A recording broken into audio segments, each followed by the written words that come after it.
The Dow tumbled nearly 900 points today. The tech-heavy Nasdaq suffered its worst day since 2022, and the S&P was down more than 2%.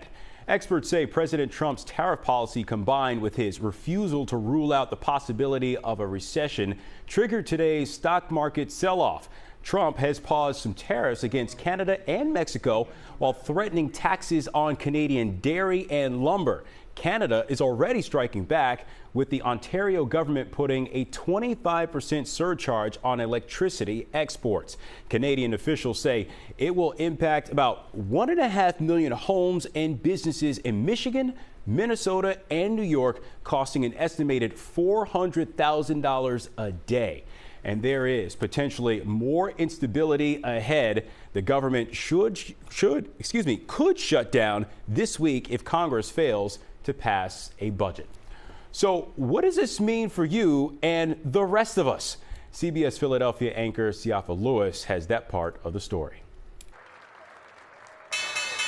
Wall Street has had a rough go of it so far in 2025, with today being the worst day of the bunch. Financial advisor Rob Wilson offers this perspective. If we zoom out a little bit and try to put this in perspective, we're coming off 2 consecutive years where the markets were up more than 20%.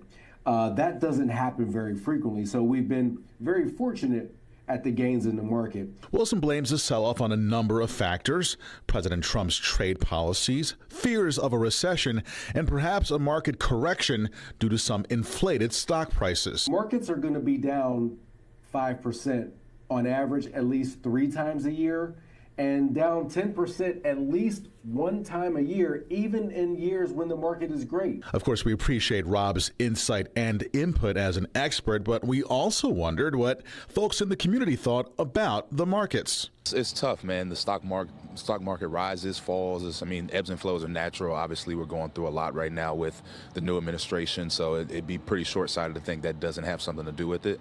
But you can't get too caught in the day-to-days, I think. Well, there's a lot of chaos going on. I think there's been a lot of build-up in the markets of late. A lot of expectation it was going to turn down. So I think this is really something that's been building up for a while. Transitional time, new president, a lot going on with the tariffs, a lot of economic news every night, right? You can't win without losing. It's down right now. It's sure to go back up. It has to. And each told us they weren't concerned about the markets in the long term. Sentiments echoed by Wilson. We've seen pullbacks like this all the time, and while past performance is no guarantee of future results, we've always bounced back for them. Siafa Lewis, CBS News, Philadelphia.